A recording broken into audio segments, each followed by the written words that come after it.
Welcome to another episode of Full Retard. I'm your guest host, that crazy butterfly lady. Today we have a story from r/entitled parents. Let's get going.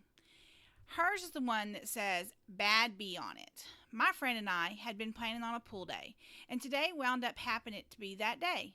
It's worth noting that both my friend and her daughter have type 1 diabetes.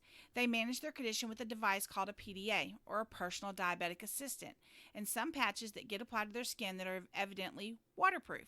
This device happens to look exactly like a phone, but doesn't do much other than monitor blood sugar levels and alert the user if they need something more than the insulin in the patch. This takes the form of either something that looks like a candy or a juice box. Other thing to notice is my friend works in the adult entertainment industry and is both very, very comfortable in her own skin and has been fresh out of fluffs to give since she was about 18 years old. Not to say she acts or dresses immodestly, especially around her daughter, just that she appreciates being appreciated and looks amazing in a bathing suit. As for the fresh out of fluffs, well, you'll see. My gym, for obvious reasons, has a rule about no recording devices of any kind being used in the locker rooms or pool areas. That's not to say there's a no cell phone rule, because there isn't. I'd be both unenforceable and unpractical. You can have your phone, but you'll be escorted off the premises if you're caught taking pictures of people or recording video. There's also a rule about no outside food being brought in, as they've got a restaurant or cafe inside and frown upon people bringing their own lunches in. Happily enough, there's an exception for diabetics and other such medical conditions, because that's kind of federal law that such things must be allowed. So my friend and I arrive, and we post up on a pair of deck chairs. One of us keeps an eye on the tot, and today it's mostly me since she enjoys the sensation of being cooked by the sun slowly, and I have trouble sitting still. After a little while, my friend flags us down, as the little one needs a juice box. Me, being a mature and responsible adult, naturally stole said juice box and tried to do a runner. The little girl squeals and says something like, "Hey, that's my juice box. You give it back." And me, doing my best greased up deaf guy voice from Family Guy, reply, "You're never going to catch me." And there's a little bit of spectacle as she chases me down. Finally, I let her catch me and return the juice box, and we both walk back over to where my friend has been keeping an eye on us. She moves her enormous sunglasses down to the tip of her nose and gives me an eye roll and asks, "Did I bring one child in here or two?" I pleaded the fifth and have a sit and chat while the little one slurps down her juice box. My friend then whips out her daughter's PDA, which is a hot pink case on it with a label on it that says Little B.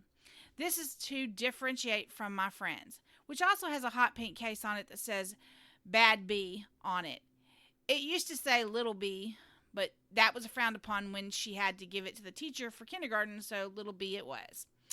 We chill until the device has been appeased, and then I take the little one off for some more tips down the water slide while my friend flips over and undoes the back of her bathing suit so she's cooked evenly. Before we can make it very far, a middle-aged woman complete with a Karen haircut comes over and states to Squawk, "You need to cover up. There are children here." My friend rolls over and keeps her bathing suit in place with an arm and points at me with her free hand. "I know. There's two right there. Don't let the size fool you. The big one's less mature of the pair. What's your problem exactly?" Karen puffs up a bit. "My son won't stop staring at you. You're tempting him." Without missing a beat, my friend replies, "Oh, really? Why don't you try telling someone who gives a F? You're in my light. This is a pool. I'm wearing a bathing suit. Have a fantastic day," and then rolls back over onto her front. The Karen makes a gobbing sound, apparently at a loss for words, and stomps off with her fist clenched, presumably in search of a manager. Me and the little one go off for the water slides, which I was secretly looking forward to. A man in his 30s going down a water slide by himself? Rather odd. Going down a slide with a 4-year-old in front? Totally normal.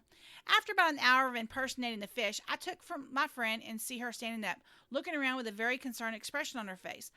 I pop the little one onto my shoulders and we go check in. Apparently at some point, my friend had managed to doze off despite the noise. And the big bag of stuff she brought in was missing, and she kind of needs it right now. Her sugars fell off, and she's dizzy. I leave the little one with her mom and think for a moment. Then I have a thought and figure going over to check-in desk might be step one. An attendant looks up at me with a smile and asks how he can help. I explain the situation, that there's a big bag missing, pretty standard beach fair bag, so he asks if I can identify anything inside. There should be two hot pink things that look like phones inside. One says Bad B on it. The attendant covers his goof off just barely, and then brings up my friend's bag. He explains that a woman brought the bag over, claiming the person whose bag it was kept on using the devices inside to take pictures of her and her offspring. The guy knows that we probably didn't do anything wrong, but he had no idea to whom the bag belonged and also didn't want to get into it with that woman. I couldn't blame him. I take the bag back to my friend and she starts digging through it, and then the digging becomes riffling as things are rapidly ejected haphazardly from the bag, and then she looks at me.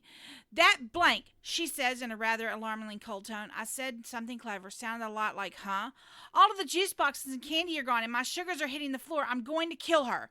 Today I learned that irritability is an understatement as far as a low blood sugar symptom goes. My friend stands up, scans the area, and sees something. She stalks over and happens upon a rather smug and familiar-looking woman laid up on a lounge chair with a rather timid-looking boy of about 12 in the next chair over. The Karen opens her mouth to say something and manages to let out another squawking sound as my friend, without any preamble warning, grabs the woman's bag and dumps the whole thing on the ground. The woman inelegantly falls off her chair, frantically scrambling to collect all of her stuff, while my friend bends over and picks up some candy wrappers and a single empty juice box. And then my friend says something in a tone that sends shivers down my spine when I think about it. "You stole my baby's medicine and then ate it." There's always something alarming about something said in a tone that sounds calm, but it is not at all calm. Sensing imminent violence, I placed myself between myself and my friend and started shouting for help. A couple lifeguards ran over, one squeaking into a walkie-talkie urgently. While all this is going on, the Karen is frantically cramming her things back into her bag, oblivious to her surroundings. Finally, she finishes, realizes what's going on, and immediately stands up and starts shooting her mouth off about indecency and rule-breaking, and if my friend didn't bring enough to share, she shouldn't have brought any at all. At this point, my friend shakes me off and thrusts the candy wrapper in her face. "Do you understand what this is for? My child is diabetic. I am diabetic. Do you go around and steal crap from every girl here who's skinnier and prettier than you, or just the ones who don't put up with your BS?" At this point, several other staff members have arrived and separated the parties. My friend is taken promptly over to the cafe for the first, and to my knowledge, only instance of free food being given out by the place. Once her sugars had leveled out, she had to tell her side of the story to those who needed to know. I don't know really what happened to the Karen. I did ask, but the staff member I asked said they couldn't say.